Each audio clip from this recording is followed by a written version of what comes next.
Здравейте!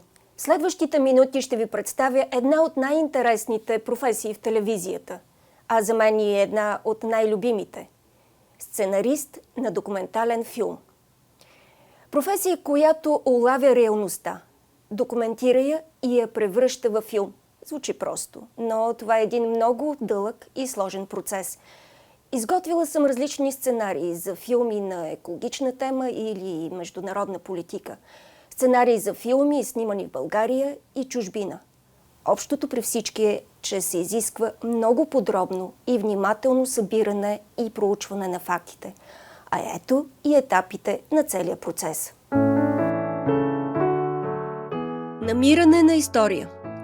Реалността е пълна с сюжети, но трябва да се намери най-добрия, най-интересния.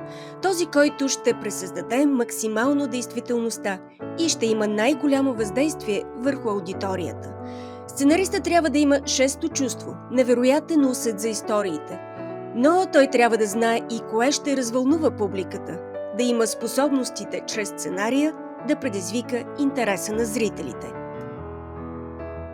От тук започва подземното царство на първи император на династия Цин. Предполага се, че само в тази част са погребани над 6000 теракотни войници и коне. Историята може да бъде открита навсякъде. Зависи какво искаме да търсим. Чрез ежедневието да покажем големи истории или чрез големи истории да покажем ежедневието. Но още в началото сценаристът трябва да отговори на няколко въпроса. Защо е важна тази тема? Какво е посланието на филма?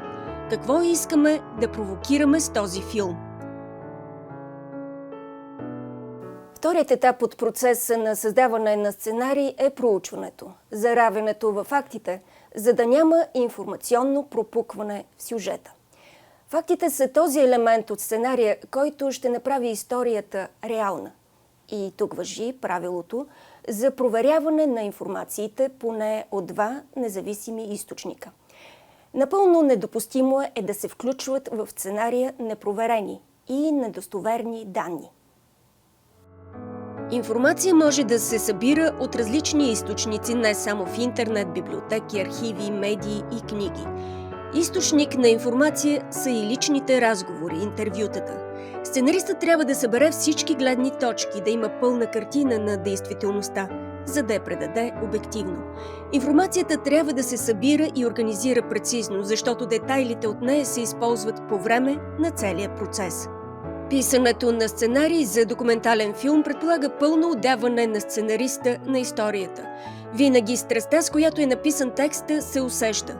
Сценаристът трябва да води зрителя през цялото време. Той трябва да улови вниманието му още в началото, да пробуди емоциите му с кулминацията, да провокира съзнанието му в развръзката и да му осигури цялостно емоционално преживяване с финала на филма.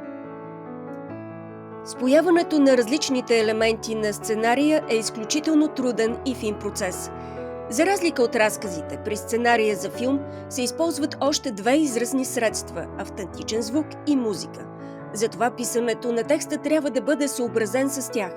Звукът и музиката трябва да се преплитат с текста, да се допълват, за да имат максимален ефект на въздействие.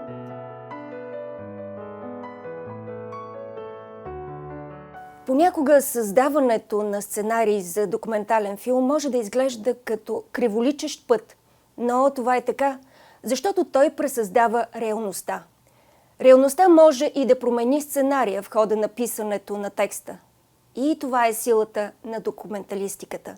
Сценаристът е творец, който умело улавя настоящето, за да го съхрани за историята.